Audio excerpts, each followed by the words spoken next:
مسجد با شکل غیر معمولی در یکی از خیابان‌های مرکزی شهر آستانه. فرق این مسجد از دیگر عبادتخانه‌ها تنها نمود ظاهریش نیست. به گفته امام آن، این مسجد از جهت مالی خودکفا است. این تکنولوژی برق، مثال از نوری آفتاب ما برق استفاده می‌بریم، به ما با باتری‌های برقی که در کوچه در بیرون ماندگی هستیم. ما با واسطه این برقی خود ما مسجد تمام استفاده برقش همه تامین میکنیم، احتیاج خود ما رو تامین میکنیم.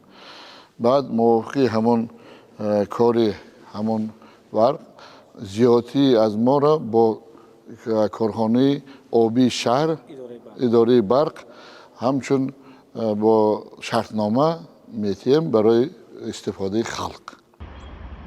برق مسجد با واسطه نور آفتاب در این دستگاه ها تولید می شود. این نظام سال 2018 از طرف شرکت افسریگی ویسنسر با خرج 273,000 یورو ساخته شده است. مبلغ صرف شده از حساب فروش برق زیادتی باید دوام 7.5 سال رویانده شود.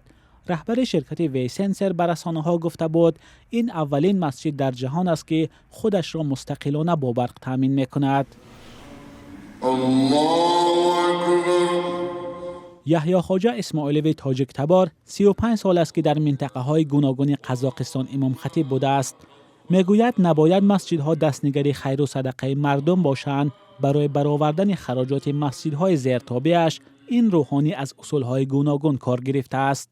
در شهر پتروپول ولایت شمال قزاقستان مسجد نو بنیاد کردیم، خیلی مسجد بزرگ کلان، ولی وقتی جایی که مسلمان ها کم بودند، شمالی قزاقستان روس ها بسیار، یک علاج کرده مسجد همه شرایط هاشون مهیا کردن بود. برای همین حتما ما در همون مسجد یک آشخانه کلان زیاده تا 200 آدم که جا میگرفت شدیم و در این آشخانه هر روزه یا که روزهای شنبه یک شنبه همه وقت آدم ها آمده در اونجا تعزیه ها را مثال میدادن، سال و چیل و خدایا و مراسم ها یا که یکان تویای حلال هم خیلی در مسجد داده، از روی همون مبلغ درآمد مسجد تشکیل میشد.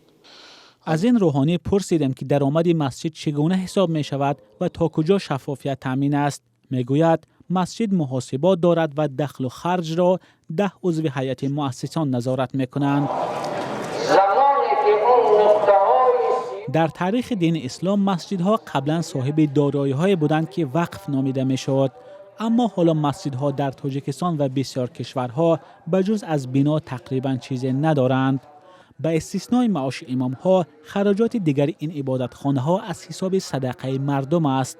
عادتی که برخی روحانیان می‌خواهند از بین برده شود و مسجدها از نگاه مالی محتاج و دستنگری مردم نباشند. مولا رجب یوسفی، فرزان محمدی، رادیوی آزادی.